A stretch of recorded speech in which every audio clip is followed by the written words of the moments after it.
Hi friends, welcome back to my channel. ഞാൻ Manjushree. 10 minute തയ്യാറാക്കാൻ സാധിക്കുന്ന ടേസ്റ്റി ആയിട്ടുള്ള ലഡുവാണ് നമ്മളിന്ന് തയ്യാറാക്കുന്നത്. 3 ഇൻഗ്രീഡിയൻസ് മാത്രം മതി ഇത് ഉണ്ടാക്കിയെടുക്കാൻ. അപ്പോൾ ആവശ്യമായിട്ടുള്ള ഇൻഗ്രീഡിയൻസ് ഏതൊക്കെയാണെന്ന് നോക്കാം. കോക്കനട്ട് ലഡുവാണ് നമ്മളിന്നിവിടെ തയ്യാറാക്കുന്നത്. ഇതിലെ മെയിൻ ഇൻഗ്രീഡിയൻറ്റ് കോക്കനട്ട് പൗഡറാണ്. ഡെസിക്കേറ്റഡ് കോക്കനട്ട് പൗഡർ ഇതുപോലെ നമുക്ക് ഷോപ്പിൽ വാങ്ങിക്കാൻ കിട്ടും. അതിപ്പോൾ ഞാനിവിടെ 2 കപ്പ് എടുത്ത് വെച്ചിട്ടുണ്ട്.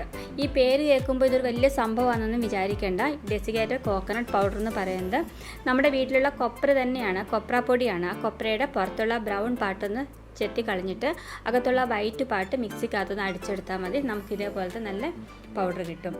പിന്നെ വേണ്ടത് 1 കപ്പ് പഞ്ചസാര, 1 കപ്പ് പാല്, 1 ടീസ്പൂൺ നെയ്യ്, 4-5 ഏലക്ക പൊടി. അപ്പോൾ ഇത്രയും സാധനങ്ങൾ മതി. വളരെ പെട്ടെന്ന് തന്നെ ഇത് നമുക്ക് തയ്യാറാക്കിയെടുക്കാൻ സാധിക്കും. അടുപ്പത്തുള്ള പാനിപ്പോൾ നന്നായി ചൂടായി വന്നിട്ടുണ്ട്. അപ്പോൾ ഞാൻ ഗ്യാസ് ഫ്ലെയിം നന്നായിട്ടൊന്ന് താത്തി കൊടുത്തിട്ടുണ്ട്. ലോ ഫ്ലെയിമിൽ ഇട്ട് കൊടുത്തിട്ടുണ്ട്. അതിനുശേഷം 1 ടീസ്പൂൺ നെയ്യ് ഒഴിച്ചു കൊടുത്തു.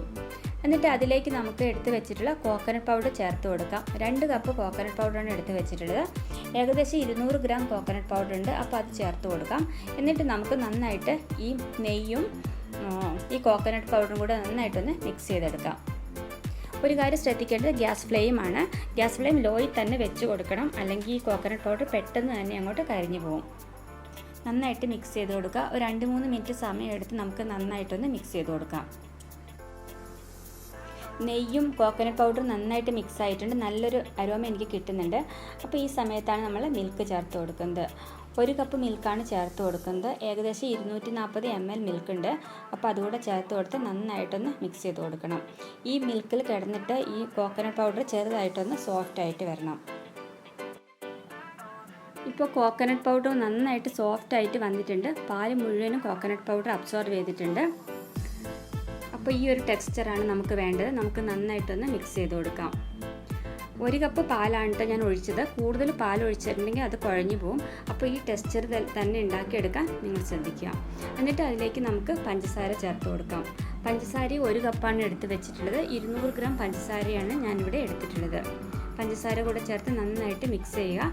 ഈ പഞ്ചസാര മുഴുവനായിട്ട് മെൽറ്റായിട്ട് വരുന്നവരെ നമുക്കിത് മിക്സ് ചെയ്ത് കൊടുക്കാം.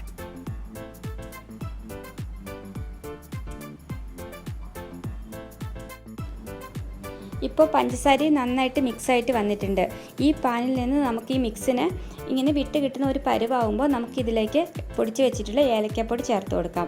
ഇവിടെ 5-6 ഏലക്ക നന്നായിട്ട് പൊടിച്ചെടുത്താണ്. അതുകൂടെ ചേർത്തിട്ട് നന്നായിട്ടൊന്ന് മിക്സ് ചെയ്യുക. അതിനുശേഷം നമുക്ക് ഗ്യാസ് ഓഫ് ചെയ്യാം. ഉണ്ടാക്കിയെടുത്ത മിക്സിനെ ഇപ്പോൾ ഞാൻ 2 പോർഷനായിട്ട് ഇവിടെ ഡിവൈഡ് ചെയ്ത് വെച്ചിട്ടുണ്ട്. 2 പാത്രത്തിലേക്ക് മാറ്റിയിട്ടുണ്ട്. അപ്പോൾ അതിൽ ഒരു പാത്രത്തിലേക്ക് ഞാൻ കുറച്ച് റോസ് എസൻസ് ചേർത്ത് കൊടുക്കുകയാണ്. അപ്പോൾ അങ്ങനെ വരുവാണെങ്കിൽ നമ്മൾ ഉണ്ടാക്കുന്ന ലഡു കുറച്ചുകൂടെ കൂടുതൽ അട്രാക്റ്റീവ് ആവും. കുട്ടികൾക്കൊക്കെ കഴിക്കാൻ കൂടുതലൊരു ഇഷ്ടം ഉണ്ടാവും. അപ്പോൾ അതിന് വേണ്ടിയിട്ടാണ് ഈ റോസ് എസൻസ് ചേർത്ത് കൊടുത്തത്. അപ്പോൾ ഏത് കളറിൽ വേണമെങ്കിലും നമുക്ക് ഇത് ഫുഡ് കളർ വാങ്ങിക്കാൻ കിട്ടും.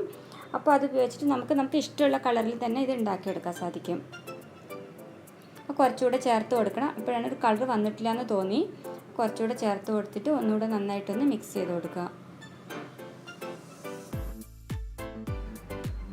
ഒരു ചെറിയ പോർഷൻ എടുത്ത് ലഡുവിൻ്റെ വലിപ്പത്തിൽ നമുക്കൊന്ന് ഉരുട്ടിയെടുക്കാം.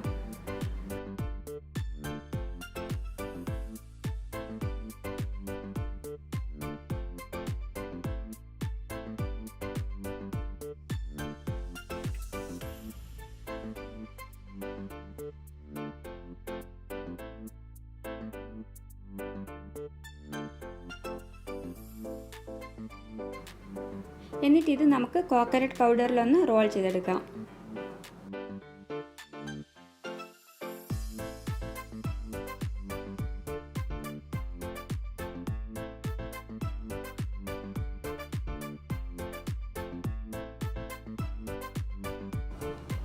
അതേപോലെ ബാക്കി ലഡു നമുക്ക് ഉണ്ടാക്കിയെടുക്കാം.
അപ്പോൾ നമ്മുടെ കോക്കനട്ട് ലഡു ഇവിടെ തയ്യാറായി കഴിഞ്ഞു. അപ്പോൾ നിങ്ങളിതെല്ലാവരും വീട്ടിൽ ട്രൈ ചെയ്ത് നോക്കണം. ഇത് വളരെ പെട്ടെന്ന് നമുക്ക് ഉണ്ടാക്കിയെടുക്കാം. 10 മിനിറ്റ് സമയം മാത്രം മതി ഇത് ഉണ്ടാക്കിയെടുക്കാനായിട്ട്. നിങ്ങൾക്കിത് ഇഷ്ടപ്പെട്ടാൽ ചാനൽ സബ്സ്ക്രൈബ് ചെയ്യാൻ മറക്കരുത്.